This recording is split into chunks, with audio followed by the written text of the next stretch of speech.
I am Andrew Hubert von Stauffer. I have a very happy relationship with the history press going back over some 40 years.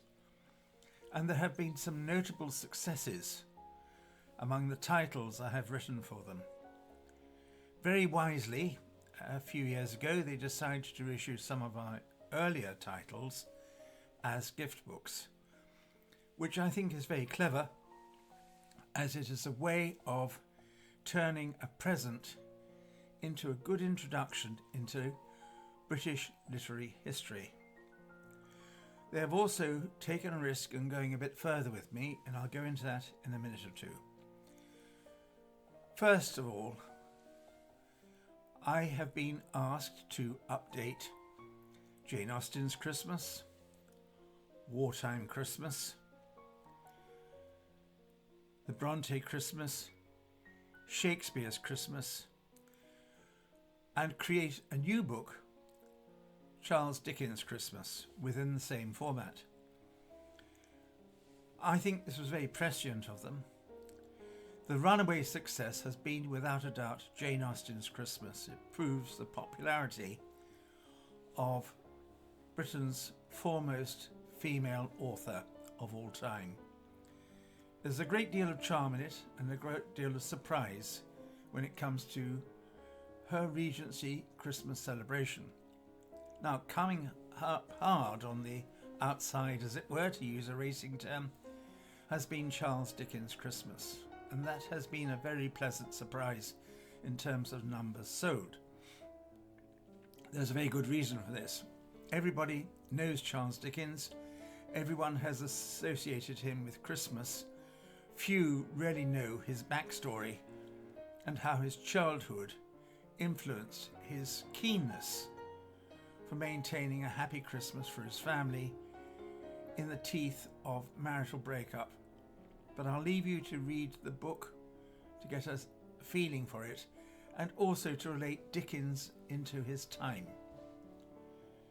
Now, the most extraordinary risk they took in allowing me to present Gulag to Spitfire.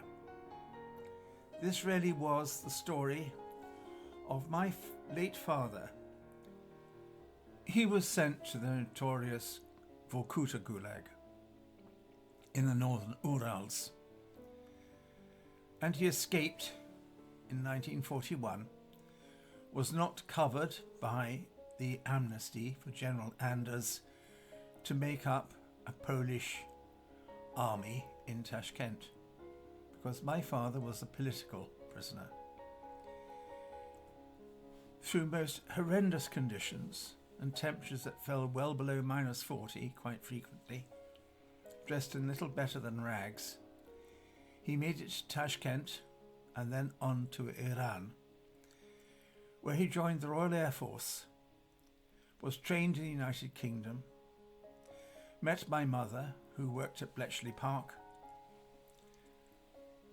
married her in 1944, and then towards the end of 1944, right up to the end of the war in May 1945, flew Spitfires over Northern Europe, where the losses were quite extraordinary.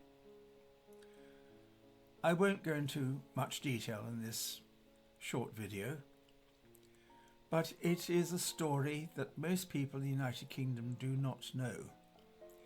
It is still a very raw wound among the many Poles who now live in the UK, and of course has now been allowed to be taught as history in Poland.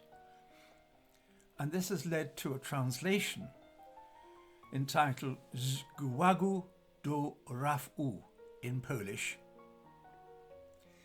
and is being released in the autumn of this year, 2026, along with a re-release of the original title in English as a soft cover.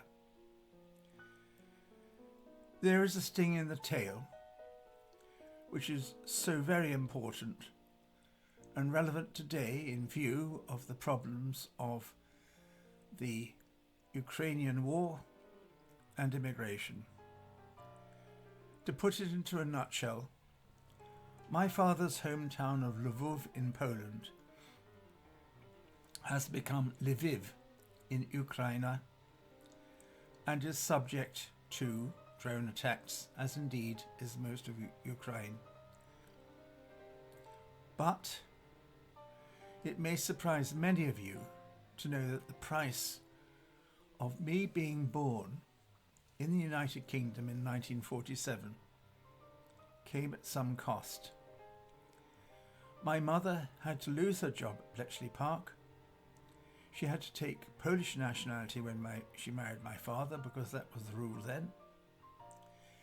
Yet, at the end of the war, Britain recognised the Russian hold over Poland. It was totally unsafe for my father to go back,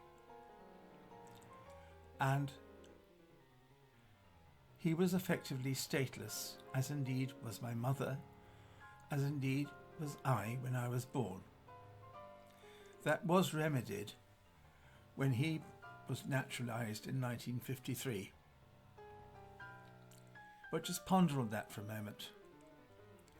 We were effectively vulnerable at the end of the war, and there was absolutely no acknowledgement of the considerable contribution the Poles made as Polish squadrons in the Battle of Britain, and of course famously fighting through Italy and taking Monte Cassino. Not one Polish serviceman was allowed to take part in the Victory March Past or the Victory Fly Past in 1946, because Britain did not want to upset Stalin. Now let that sink in, because it is relevant to the politics of today. So far from being just a history, Gulag to Spitfire is also a lesson for our modern times. And I know as an author I would urge you to buy it.